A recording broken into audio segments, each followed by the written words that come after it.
Welcome to Cyber Secure Today, where in this episode we'll unpack Balancer's staggering $128 million multi-chain exploit that leveraged a tiny rounding bug to drain assets across Ethereum, Optimism, Arbitrum, and Berachain, and then shift gears to Cisco's latest AI-driven threat detection demo, urgent UCCX security patches, critical ASA FTD firewall vulnerability alerts, and the launch of their new security cloud control console, all underscoring the evolving arms race in cybersecurity.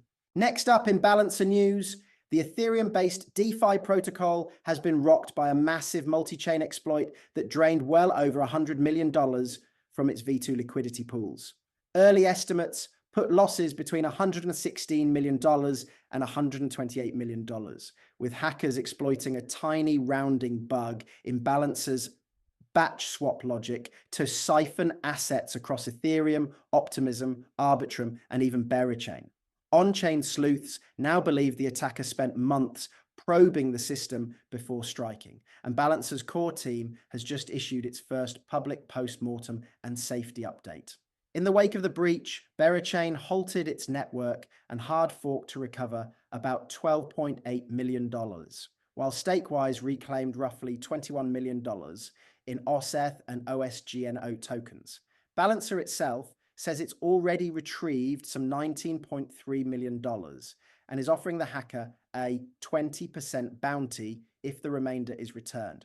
Otherwise, they warn there will be on-chain and legal consequences. As audits come under fresh scrutiny, DeFi watchers are calling this one of the most illuminating and cautionary hacks yet. Coming up in Cisco news. First, Cisco's security research team published a proof of concept blog showing how to train AI systems in cybersecurity using LangChain, OpenAI APIs, and real-time threat data from the Cisco Umbrella API. The demo highlights how AI agents can learn to identify and block malicious domains and phishing attempts. On the patching front, Cisco has released urgent updates for its Unified Contact Center Express (UCCX) software to address multiple critical vulnerabilities. The flaws included remote code execution via weak authentication in the RMI and editor application components, directory traversal paths, and privilege escalation bugs that could grant attackers root-level command execution. Administrators are strongly advised to upgrade immediately to the fixed UCCX release. Meanwhile, Cisco's secure firewall line covering ASA and FTD platforms is under active attack. Cisco Talos and product teams have issued warnings about a new attack variant exploiting unpatched ASA FTD vulnerabilities, including CVE 2025-20333 and CVE 2025-20362 to trigger denial of service conditions and execute arbitrary code. China-linked hacking groups have specifically targeted US federal, state, and global government networks by scanning for and exploiting exposed Cisco firewalls.